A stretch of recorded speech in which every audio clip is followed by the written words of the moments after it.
Hello friends, welcome to the MPDS academy. I hope आप सभी अच्छे होंगे, पढ़ाई कर रहे होंगे, घर पे सेफ होंगे।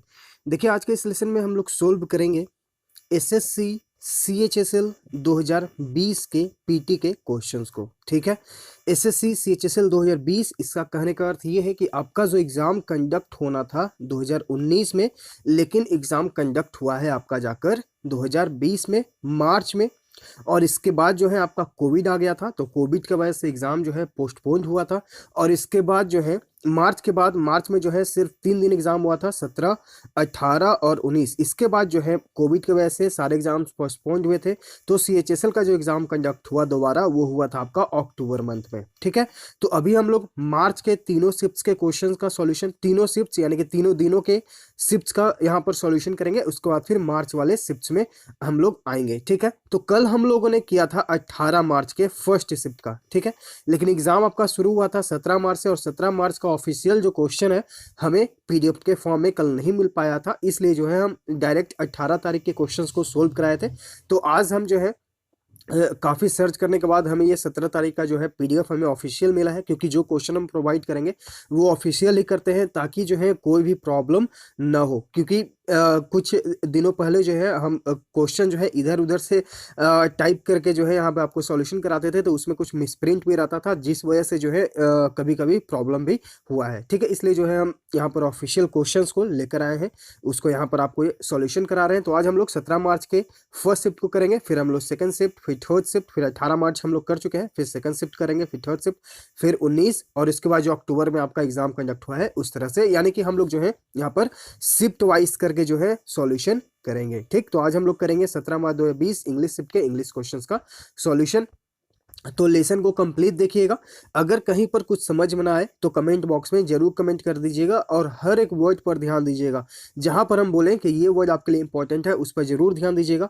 क्योंकि एसएससी क्या करता है कि जैसे मान लीजिए यहाँ पर ये चारों ऑप्शंस आपके गिवन है, ये यहाँ पर अभी जो है आपके सामने ऑप्शंस बने हुए हैं। अगले शिफ्ट में या फिर अगले किसी एग्जाम में, एसएससी का कोई भी एग्जाम, आपके सामने ये क्वेश्चंस बनकर आ सकते हैं। ठीक, जैसे अगर आप सीएचएसएल और सीजीएल का प्रिपरेशन कर रहे हैं साथ साथ में, तो अगर ये ऑप्शन अगर आपके सीएचएसएल में आया है, तो यही वर्ड आपके क्वेश्चन बनकर आ जाएगा, सीजीएल में हो सकता है मोस्ट प्रोबेबली। ठीक है, तो इसलिए जो है आप लोग हर एक वर्ड को ध्यान से सुनिएगा, समझिएगा।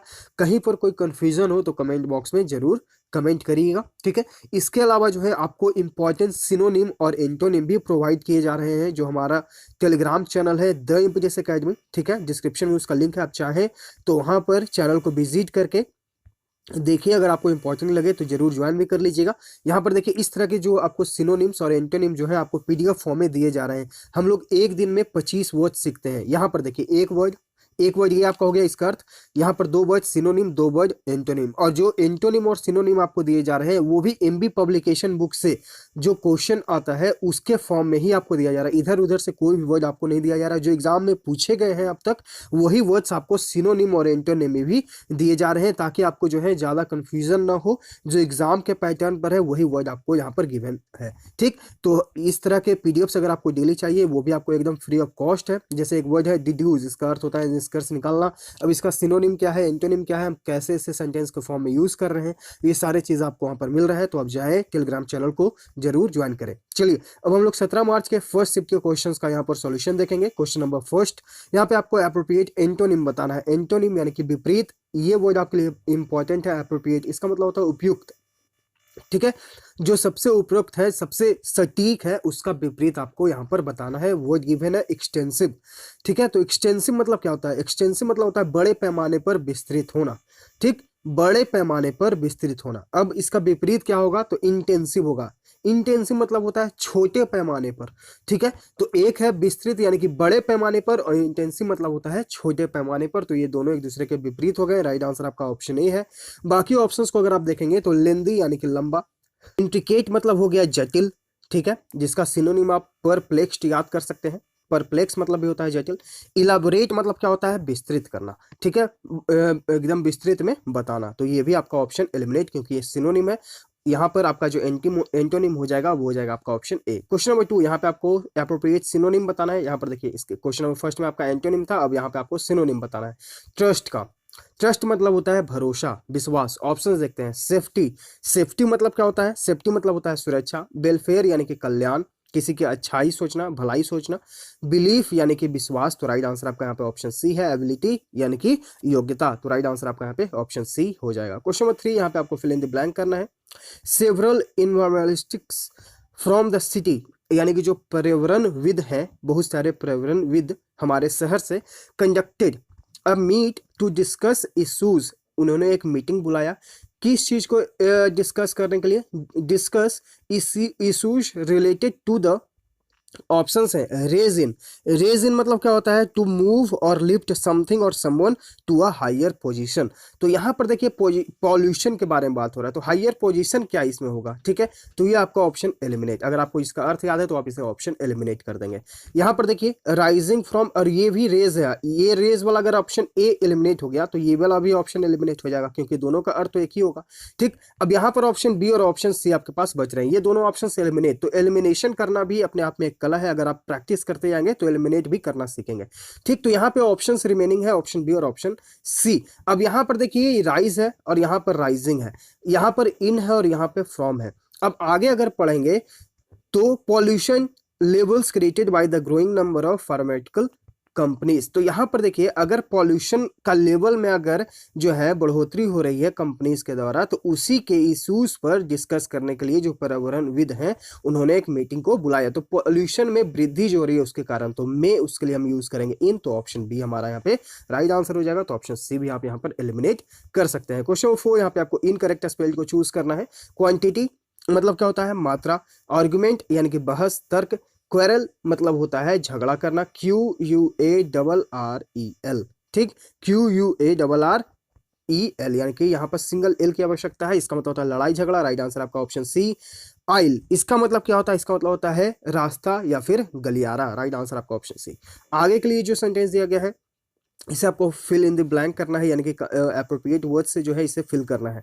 चलिए पढ़ते हैं। One of the most fascinating archaeological sites, fascinating यानी कि आकर्षक आर्कियोलॉजिकल साइट्स इन महाराष्ट्र, यानी कि महाराष्ट्र में जो उनमें से एक जो सबसे फैसिनेटिंग आर्कियोलॉजिकल साइट्स हैं महाराष्ट्र में, the Ellora caves. Ellora caves date back. अब ऑप्शंस क्या क्या है? एट, फॉर, टू और इन। तो यहां पर हम यूज करेंगे एट का, ठीक है, सॉरी यहाँ पर हम लोग यूज करेंगे टू का। To about 15 years ago. Date back के साथ हम हमेशा टू का यूज करेंगे, तो date back to about 1500 years ago. ठीक है, यानी कि महाराष्ट्र जो एलोरा केव्स हैं वो आज से लगभग 1500 साल पुराने हैं। And fill in the blank.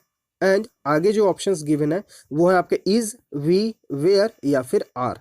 ठीक, तो यहां पर अगर आप ऑप्शंस को देखेंगे इज, बी, आर या फिर वेयर। वेयर का यूज प्रेजेंट में नहीं होता है, ये पास्ट में होता है। चूंकि हम ये अभी इस सेंटेंस को प्रेजेंट में देखेंगे इसलिए जो है हम वेयर वाले ऑप्शन को एलिमिनेट कर देंगे। ठीक, एलोरा केव्स है, एलोरा केव्स है, यानी कि ये प्लूरल फॉर्म में है। ठीक, तो इज वाला फॉर्म में हम यू एलिमिनेट कर देंगे क्योंकि हमारा सब्जेक्ट प्लूरल बन रहा है, इसलिए भी एलिमिनेट हो जाएगा। अब आपका ऑप्शन बी और ऑप्शन डी आपका यहाँ पर बच रहा है। ठीक, चलिए आगे पढ़ते हैं। And fill in the blank the epitome of Indian rock cut. तो यहाँ पर हम जाएंगे, बी का यहाँ पर कोई यूज होने वाला है नहीं, तो यहाँ पर हम यूज करेंगे आर का। And are the epitome of Indian rock cut, और वो जो है एपिटोम है इंडियन रॉक कट आर्किटेक्चर के। ठीक है, यानी कि उसका एक दृश्यमान जो है हमें देखने को मिलता है, किसका? तो इंडियन रॉक कट का एलोरा गुफाओं में। ठीक, जो कि 1500 साल पुराना है। चलिए, महाराष्ट्र में है एलोरा गुफाएं, ये आपके जीएस के लिए भी इंपॉर्टेंट क्वेश्चन बन जाता है कि एलोरा की गुफाएं जो है वो कहाँ है, तो वो है आपके महाराष्ट्र में। ठीक, ये आपके लिए जीएस के लिए क्वेश्चन बन गया। चलिए आगे पढ़ते हैं। आगे के लिए जो हमारे ऑप्शन है मेनी, द, एन या फिर फ्यू, इनमें से हम क्या यूज करेंगे आइए देखते हैं। देखिए यहाँ पर जो आपके लिए आगे है कि fill in the blank caves are actually Buddhist. Many यहाँ पर बात नहीं हो रहा है, द, एन यहाँ पर बात नहीं हो रहा क्योंकि केव्स है, प्लूरल है। एन का यूज हम लोग सिंगुलर फॉर्म में यूज करते हैं, फ्यू भी हम लोग यूज नहीं करेंगे। तो यहाँ पर हम लोग यूज करेंगे द, क्योंकि यहाँ पे एक पार्टिकुलर गुफाओं के बारे में बात हो रहा है। किसके बारे में? तो जो एलोरा की गुफाएं, यानी कि ये खास गुफाएं हैं, इनके बारे में बात हो रहा है, इसलिए हम यूज करेंगे यहाँ पर द आर्टिकल का, यानी कि the caves are actually Buddhist, Hindu and Jain religion monuments. यानी कि ये जो गुफाएं हैं उनमें एक्चुअली वास्तव में बुद्धिस्ट आपको मॉन्यूमेंट्स देखने को मिलेंगे, हिंदू मॉन्यूमेंट्स देखने को मिलेंगे और जैन रिलीजियस मॉन्यूमेंट्स देखने को भी मिलेंगे। तो अगर आपसे पूछा जाए कि एलोरा की गुफाओं में जो है किन किन धर्मों के मॉन्यूमेंट्स देखने को मिलते हैं, तो आप यहाँ पर कंफर्म हो जाइए एकदम, बुद्धिस्ट, हिंदू और जैन रिलीजियस के मॉन्यूमेंट्स आपको वहाँ पर देखने को मिलेंगे। ठीक, आगे के लिए क्या है यहाँ पर देखिए, यहाँ पर फिल इन द ब्लैंक है। तो यहाँ पर आगे के लिए जो आपका है ऑप्शंस, वो है आपका, आगे के लिए जो आपका ऑप्शन है वो है आपका carved, created, erected, constructed. Curve मतलब होता है खुदा हुआ, क्रिएटेड यानी कि बना हुआ, इरेक्टेड यानी कि निर्माण, कंस्ट्रक्टेड मतलब भी निर्माण। ठीक, तो यहाँ पर जो है हम क्या लेकर चलेंगे, क्वेश्चन नंबर 8 में हम यहाँ पर लेकर चलेंगे कार्व्ड का। ठीक है, जो मॉन्यूमेंट्स जो बनाए गए हैं वो खुदे हुए हैं रॉक में। ठीक है, यानी कि उनमें जो है खुदे हुए मॉन्यूमेंट्स किन के हैं, तो बौद्ध धर्म के, हिंदू धर्म के और जैन धर्म के। They were given the options क्या क्या है, रोल, सिंबल, स्टेटस, फंक्शन। तो they were given the status of world heritage, उनको जो है एक स्टेटस दिया गया था, उनको एक स्थिति दिया गया था वर्ल्ड हेरिटेज साइट में 1983 ईस्वी में। ठीक है, created between the 6th and 10th century, the 12th Buddhist, 17 Hindu and 5 Jain caves carved इन। देखिए यहाँ पर कार्व भी यूज हुआ है, कार्व यानी कि खुदा हुआ, in proximity at Ellora are proof of the religious harmony prevalent during this period of Indian history. यानी कि एलोरा की गुफाओं में जो है हिंदू धर्म भी आपको देखने को मिला, जैन भी, बुद्धिस्ट भी। इसका मतलब ये है कि यहाँ पर जो है हर प्रकार के बुद्धिस्ट, हिंदू और जैन जो है प्रॉक्सिमिटी यानी कि समीपता दिखाया गया है एलोरा की गुफाओं में। उससे हमें क्या पता चलता है कि उसमें जो है सभी धर्मों में जो है एकता थी, हार्मोनी यानी कि मतलब कि सभी में मतलब कि प्यार, भाईचारा होना, प्यार होना। ठीक है, तो वहां पर जो है सभी धर्मों में भाईचारा था, प्यार था और वो उसमें प्रचलित था। ठीक है, मतलब कि उस समय कोई एक धर्म को लेकर लड़ाई नहीं हो रही थी, सभी धर्मों में जो है भाईचारा थी, प्यार थी। ठीक, यानी कि इस भारत इतिहास के इस पीरियड में, इस दौरान में। ठीक, चलिए आगे पढ़ते हैं। क्वेश्चन नंबर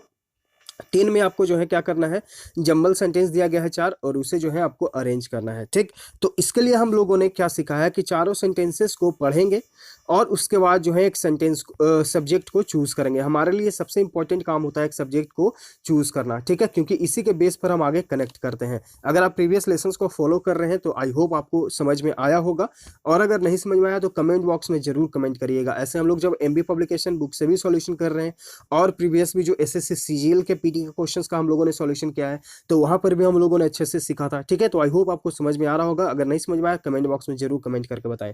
ठीक, तो यहाँ पर बात होगा कि एंशिएंट पीरियड के दौरान जो है जो फिजिक्स का जब डेवलपमेंट हुआ तो उसने जो है धीरे धीरे अपने पैर पसारे और उसके साथ साथ जो है एस्ट्रोनॉमी का भी डेवलपमेंट हुआ। यानी कि ड्यूरिंग द एंशिएंट पीरियड यानी कि प्राचीन समय में जो है डेवलपमेंट ऑफ फिजिक्स यानी कि भौतिक का डेवलपमेंट हुआ ही हुआ simultaneously with the development of astronomy, यानी कि भौतिक और एस्ट्रोनॉमी जो है दोनों का साथ साथ में जो है यहाँ पर डेवलपमेंट हुआ, यानी कि C. However during the medieval period, अब यहाँ पर देखिए एंशिएंट पीरियड के बारे में बात हुआ, अब यहाँ पर बात होगा मेडिएवल यानी कि मध्यकालीन पीरियड के बारे में। ठीक है, कि जो भी हुआ, जो भी है medieval period, the notable work of the Arab writer and scientist Ibn al Haytham revolutionise the concept of physics. उन्होंने जो है क्या किया कि कॉन्सेप्ट ऑफ फिजिक्स को एकदम जो है रिवॉल्यूशन लाया उसमें।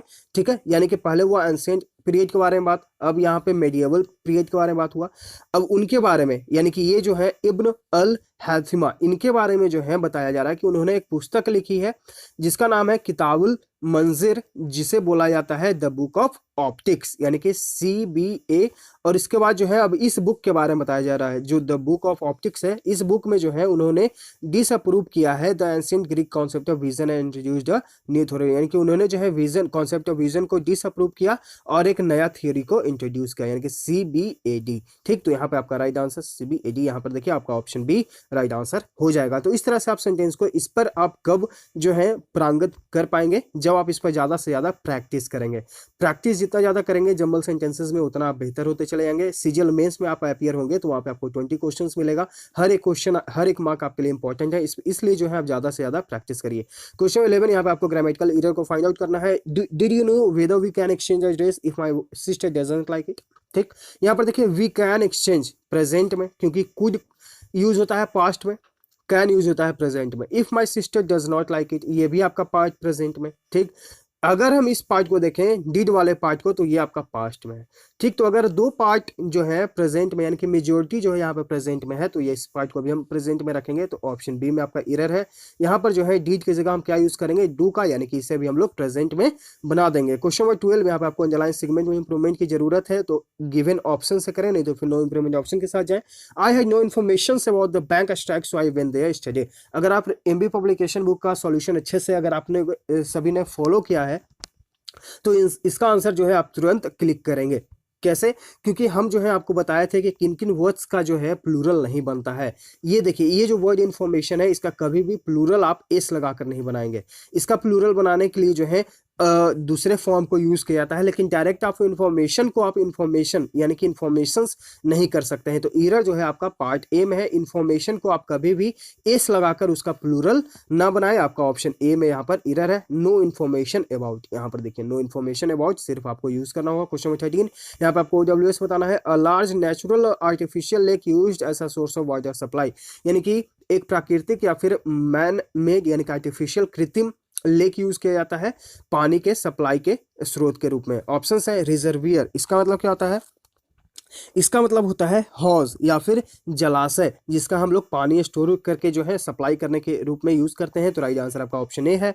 पूल यानी कि टंकी, क्रीक यानी कि खाड़ी, पॉन्ड यानी कि तालाब। ठीक है, तालाब तो आपका नेचुरल है, लेकिन यहाँ पर जो है आप सोर्स ऑफ वाटर सप्लाई के लिए यूज नहीं करते हैं, ये तो तालाब होता है। आप सप्लाई करने के लिए जो है एक हौज बनाते हैं और उसके बाद जो है सभी जगह उससे सप्लाई करते हैं, इसलिए राइट आंसर आपका यहाँ पे ऑप्शन ए है।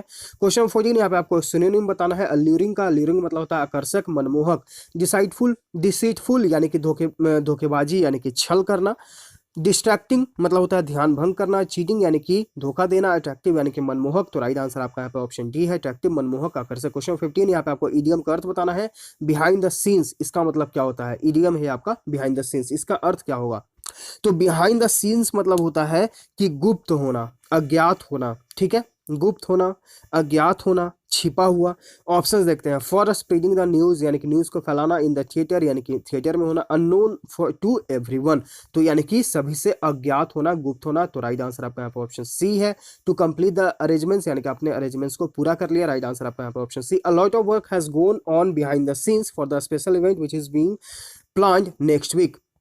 देखिए, बहुत सारा काम जो है वो हो रहा है बिहाइंड द सीन्स, यानी कि हर किसी को वो चीज़ नहीं पता है। For the special event which is being plan next year, यानी कि जो अगले सप्ताह के लिए प्लान किया जा रहा है उसके बारे में किसी को नहीं बताया गया है, यानी कि वो सभी से गुप्त रखा गया है, सभी के लिए वो अज्ञात है, यानी कि अननोन के साथ आप हमेशा टू का यूज करें। ठीक, ऑप्शन सी राइट आंसर है। क्वेश्चन 16, यहाँ पे आपको इडियम का अर्थ बताना है। हैट्स ऑफ टू समवन, इसका मतलब होता है किसी को बधाई देना। Give hats to, eliminate. Announce a prize यानी कि घोषणा करना एक प्राइस के बारे में। मेक न्यू हैट्स फॉर मतलब कि नए हैट बनाना। हैट मतलब होता है टोपी। कांग्रेचुलेशंस टू यानी कि बधाई देना किसी को। तो राइट आंसर आपका यहाँ पे ऑप्शन डी है। कांग्रेचुलेशन के साथ प्रीपोजिशन टू का यूज करें। Question number 17, to someone. ठीक है, कांग्रेचुलेशंस टू समवन और कांग्रेचुलेट ऑन समवन्स अचीवमेंट। ठीक है, तो ये दोनों चीज को ध्यान रखिएगा। क्वेश्चन नंबर 17, यहाँ पे आपको जंबल सेंटेंसेस को अरेंज करना है, ये आपके लिए होमवर्क है। आप इसका कमेंट बॉक्स में जो है इसका आंसर बताइए। क्वेश्चन नंबर 17 का क्या आंसर होगा, अगर आप प्रीवियस लेसन्स को फॉलो कर रहे हैं, अगर आपको समझ में आ रहा है। क्वेश्चन 18, यहाँ पे आपको जो है इंप्रूवमेंट की जरूरत है, तो गिवन ऑप्शन से करें, नहीं तो फिर नो इंप्रूवमेंट ऑप्शन के साथ जाए जो अंडरलाइन सेक्शन है। हैरी एंड मेघन, हैरी एंड मेघन यानी कि सब्जेक्ट आपका plural. Have decided to work and become financially independent, यानी कि हैव सब्जेक्ट प्लूरल, तो भर भी प्लूरल, यहाँ पे हैव कोई दिक्कत नहीं है। Decided to work and become financially independent, and become financially independent, तो इस सेंटेंस में जो है कोई भी एरर नहीं है, हम जाएंगे ऑप्शन सी यानी कि नो इंप्रूवमेंट ऑप्शन के साथ। क्वेश्चन 19, यहाँ पे आपको डायरेक्ट इनडायरेक्ट स्पीच बताना है। The doctor advised Jaya to put the eye drops into her eyes 4 times a day from the next day, यानी कि डॉक्टर ने सलाह दिया कि आप जो है अपने आंखों में एक दिन में जो है 4 times इन ड्रॉप्स को लो अगले दिन से। तो यहाँ पर देखिए एडवाइस दिया जा रहा है। ठीक, तो यहाँ पर जो है आपको ये इनडायरेक्ट स्पीच ऑलरेडी दिया गया है, आपको जो है डायरेक्ट स्पीच में इसे चेंज करना है। तो अगर आपको डायरेक्ट स्पीच या फिर नारेशन में किसी प्रकार का दिक्कत है, तो आप हमारे टेलीग्राम चैनल 2 MPTS अकेडमी, जिसका डिस्क्रिप्शन में लिंक दिया गया है, ठीक है, आप वहाँ से जाएं और चैनल को ज्वाइन करें और उसमें सर्च आइकन में सर्च करें नारेशन। ठीक है। तो इस नाम से आपको एक पीडीएफ मिलेगा, आप उस पीडीएफ को पढ़ लीजिए, सारे जो है कॉन्सेप्ट्स आपके क्लियर हो जाएंगे। तो यहाँ पर जो क्वेश्चन नंबर 19 है, इसका जो राइट आंसर होगा वो होगा आपका option B. The doctor advised Jaya from tomorrow put the eye drops into your eyes four times a week. ठीक है, राइट आंसर जो है यहाँ पे आपका ऑप्शन बी है। अब देखिए ऑप्शंस को अगर आप एलिमिनेट करेंगे, अगर आपको रूल्स याद है तो द नेक्स्ट डे हम लोग कब यूज करते हैं, टुमारो के लिए। ठीक है, तो एक वर्ड सिर्फ हमें यहाँ पे टुमारो और ये ऑप्शन ए और ऑप्शन सी जो यहाँ पे एलिमिनेट कर सकते हैं। ठीक है, from tomorrow put the eye drops into her eyes, यहाँ पर देखिए योर का यूज हुआ है और यहाँ पर हर का यूज हुआ है। हर हम लोगों ने चेंज किया है इनडायरेक्ट में और डायरेक्ट में हमें योर का ही यूज करना होगा, इसलिए जो है आपका यहाँ पर राइट आंसर हो जाएगा। क्वेश्चन नंबर 20, यहाँ पे आपको ग्रामेटिकल एरर को फाइंड आउट करना है। They had to wait for the luggages to be put into the cab before they themselves got into it. अगर आपको रूल्स याद हैं, अगर आप एमबी पब्लिकेशन को जो है रेगुलर फॉलो कर रहे हैं, अगर आपको रूल्स याद हैं, ग्रामेटिकल रूल्स के लिए आप हमारे प्लेलिस्ट सेक्शन में जाएंगे, वहां पे आपको मिलेगा बाबा ज्ञान इंग्लिश ग्रामर रूल। ठीक, इस प्लेलिस्ट को आप फॉलो करिए, सारे ग्रामर रूल्स आपको अच्छे से बताए गए हैं। कुछ जो है लेसन्स आपको हम जब अपना जो है चैनल स्टार्ट किए थे तो वहाँ पे हम बोर्ड पर बताते थे, व्हाइट बोर्ड पे, तो उसमें जो है लाइटनिंग वगैरह का थोड़ा सा प्रॉब्लम था, मे बी साउंड में भी प्रॉब्लम हो सकता है। लेकिन अगर आपको सीखने के लिए आप चाहते हैं तो आप उस प्लेलिस्ट को जाएं और वहाँ पर देखें, वो काफ़ी पुराने लेसन्स हैं, लेकिन ग्रामेटिकल रूल्स हम वहाँ पर आपको ऑलरेडी सारे बता चुके हैं। जो भी इंपॉर्टेंट इंग्लिश के सेक्शन के जो रूल्स हैं वो आपको बता चुके हैं, तो आप उस प्लेलिस्ट को जरूर फॉलो करिए। ठीक, तो यहाँ पर हम लोगों ने सीखा है कि लगेज जो वर्ड है इसका प्लूरल हम लोग कभी भी नहीं बनाते हैं। तो यहाँ पर देख रहे हैं लगेजेस, यानी कि एरर जो हो जाएगा वो हो जाएगा आपका ऑप्शन बी में। लगेज का कभी भी आप प्लूरल ना बनाएं, लगेज को लगेज ही रहने दें। क्वेश्चन नंबर 21, यहाँ पे आपको पैसिव वॉइस में चेंज करना है। The sub committee is presenting its report in a weeks time. Is presenting, is plus verb का फोर्थ फॉर्म यानी कि प्रेजेंट कॉन्टिन्यूअस, तो जब हम इसे पैसिव वॉइस में चेंज करेंगे तो is am are plus being plus verb का थर्ड फॉर्म यूज करेंगे। ठीक, इट्स रिपोर्ट यानी कि सब्जेक्ट सिंगुलर, तो इस का यूज करेंगे, यानी कि प्रेजेंट है, सब्जेक्ट सिंगुलर है तो प्रेजेंट में ही यूज करेंगे, और सिंगुलर सब्जेक्ट सिंगुलर वर्ब को यूज करेंगे। ऑप्शंस देखते हैं, ऑप्शन ए आपका हैज बीन एलिमिनेट, ठीक, क्योंकि is am are plus being plus verb का थर्ड फॉर्म यूज करना है। ऑप्शन सी में इज का यूज तो हुआ है लेकिन बीइंग का यूज नहीं हुआ, और यहाँ पर वर्ब का थर्ड फॉर्म भी यूज नहीं हुआ है। यहाँ पर देखिए हैड का यूज हो गया, एलिमिनेट, राइट आंसर आपका ऑप्शन बी। तो अगर आपको रूल्स याद है, आप अपने ऑप्शंस को एक झलक देखेंगे और ऑप्शंस को एलिमिनेट करके डायरेक्ट ऑप्शन बी पे आ जाएंगे। इससे क्या होगा, आपका कंफ्यूजन भी नहीं रहेगा और आप एकदम सही आंसर को जो है टिक करेंगे। क्वेश्चन 22, यहाँ पे आपको, अगर आपको वॉइस टेंस में किसी प्रकार का दिक्कत है तो आप हमारे प्लेलिस्ट सेक्शन में जाएं, वहां पे आपको मिलेगा एसएससी 45 डेज प्लेज। आप उसमें सारे लेसन जो है देख सकते हैं, वॉइस और टेंसेस के एक साथ साथ आपको बताए गए हैं। इसके अलावा जो हमारे प्लेलिस्ट सेक्शन में आपको मिलेगा MB book solution 2016, MB book solution 2018, MB book solution 2019। अभी हम लोगों ने 2020 के सीजीएल का क्वेश्चन किया है और 2019 के क्वेश्चन को अभी हम लोग कर रहे हैं। ठीक है, तो एमबी पब्लिकेशन से हम लोगों ने 2016 पीटी और मेंस दोनों सेट्स को कंप्लीट किया है। 2019 पीटी और मेंस दोनों सेट्स का, क्योंकि सीजीएल में आपको 200 क्वेश्चंस होते हैं, सीपीयू मेंस में आपको 200 क्वेश्चंस होते हैं इंग्लिश के, तो सारे लेसन हम लोग वहाँ पर कंप्लीट कर चुके हैं। आप प्लेलिस्ट सेक्शन में जाकर देख सकते हैं। क्वेश्चन नंबर 22, यहाँ पे आपको रॉन्गली स्पेल्ड को चूज करना है। एक्सटेम्पोर यानी कि बिना कोई तैयारी के, एक्सपेडिशन EXPEDITION, एक्सपीडिशन इसका मतलब होता है अभियान, खोज, यात्रा। ठीक है, तो राइट आंसर आपका यहाँ पर ऑप्शन बी है। आई की जगह आप ई का यूज करें। एक्सपेरिमेंट यानी कि प्रयोग, परीक्षण, एक्सटिंक्ट यानी कि विलुप्त होना, राइट आंसर आपका यहाँ पर ऑप्शन बी है। क्वेश्चन 23, यहाँ पे आपको एंटोनिम यानी कि विपरीत बताना है। एब्रिविएट, एब्रिविएट मतलब होता है संक्षिप्त करना। ऑप्शन देखते हैं, अपोज यानी कि विरोध करना, चैलेंज यानी कि चुनौती देना, डिस्प्यूट यानी कि विवाद, एक्सपैंड यानी कि विस्तृत करना, बड़ा करना, तो राइट आंसर आपका यहाँ पे ऑप्शन डी है। एक तरफ आप चीज को संक्षिप्त यानी कि छोटा कर रहे हैं और एक तरफ आप बढ़ा रहे हैं, उस चीज को बड़ा कर रहे हैं, राइट आंसर आपका विपरीत के रूप में ऑप्शन डी है। क्वेश्चन 24, यहाँ पे आपको डब्ल्यूएस बताना है। Close fitting cover for a sword और नाइफ यानी कि एक तलवार को रखने के लिए हम लोग यूज करते हैं। सिल्ड यानी कि ढाल नहीं, स्क्रीन यानी कि पर्दा नहीं, सीथ यानी कि मयान, तो राइट आंसर आपका यहाँ पे ऑप्शन सी है। हम लोग तलवार या नाइफ को मयान में रखते हैं, ऑप्शन सी यहाँ पे राइट आंसर है। गार्ड यानी कि सुरक्षा, राइट आंसर आपका ऑप्शन सी। क्वेश्चन 25, यहाँ पर फिल इन द ब्लैंक करना है। Astronomy enthusiasts and sky gazers will be able to watch 6 eclipse in 2020। Astronomy इन जो देखने वाले लोग हैं या फिर जो स्काई गेजर्स करते हैं वो वॉच 6 एक्लिप्स इन 2020, यानी कि वो जो है 2020 में 6 एक्लिप्स को देखेंगे यानी कि ग्रहण को। But only 3 of them are expected to be, लेकिन उनमें से सिर्फ 3 जो हैं वो एक्सपेक्ट किए गए हैं।